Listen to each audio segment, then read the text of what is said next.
નમસ્કાર ઉમેદવાર મિત્રો, સ્વાગત છે નવા વિડીયોમાં. આવવાની હતી કાયમી અને આવી જ્ઞાન સહાયક.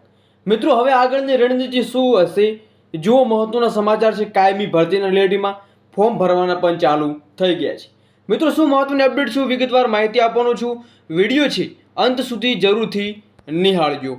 તો તમે સ્ક્રીન ઉપર જોવાના છો કે વાત હતી કાયમી શિક્ષક ભરતીને ફરી આવી કોન્ટ્રાક્ટ આધારિત જ્ઞાન સહાયકો. મિત્રો આજે 27 તારીખ થઈ ગઈ છે, તો આજે કંઈ ના કંઈ ફોર્મ ભરવાના પણ ચાલુ થઈ ગયા છે. 5 તારીખ આજુબાજુ ફોર્મ પણ ચાલુ રહેશે, જે તમે સ્ક્રીન ઉપર તમને જોવા મળી છે. 5/8/2024 સુધી પણ ચાલુ રહેવાના છે.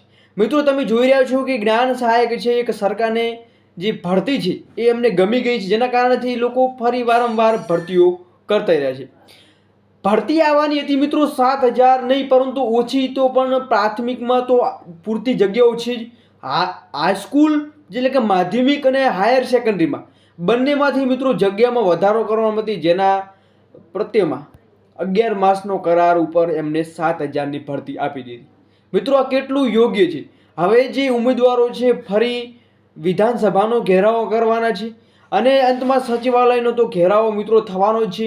ટૂંક સમયમાં મિત્રો આંદોલનની પણ જે ચીમકી છે એ ઉમેદવારો તરફથી જોવા મળી રહી છે. બાકી મિત્રો તમે શું જવાના છે કે નહીં, જરૂરથી તમારા મિત્રો સુધી શેર કરજો કે તારીખ પણ હવે ટૂંક સમયમાં આપી દેવામાં આવશે. બાકી મિત્રો કંઈક નવું કરશે ત્યારે જ આ સરકાર છે એ નવું આપણને જે ભરતી રિલેટેડમાં સમાચાર આપશે. ન કે બાકી આજે એમને જ્ઞાન સહાયકો જ છે એ ચાહીએ એટલે કે જોવે છે, એના કારણે જ્ઞાન સહાયક જ ભરતી કરવાના છે. બાકી મિત્રો કેટલા સહમત છો જરૂરથી જણાવજો. જ્ઞાન સહાયકો જે છે એ લોકો પણ કંટાળી ગયા છે, કેમ કે એમાં કંઈ ના કંઈ શોષણ પણ જોવા મળી રહ્યું છે. હવે કાયમી ભરતી માટે તમે શું કરી શકો છો? એક વિડીયો જરૂરથી શેર કરજો.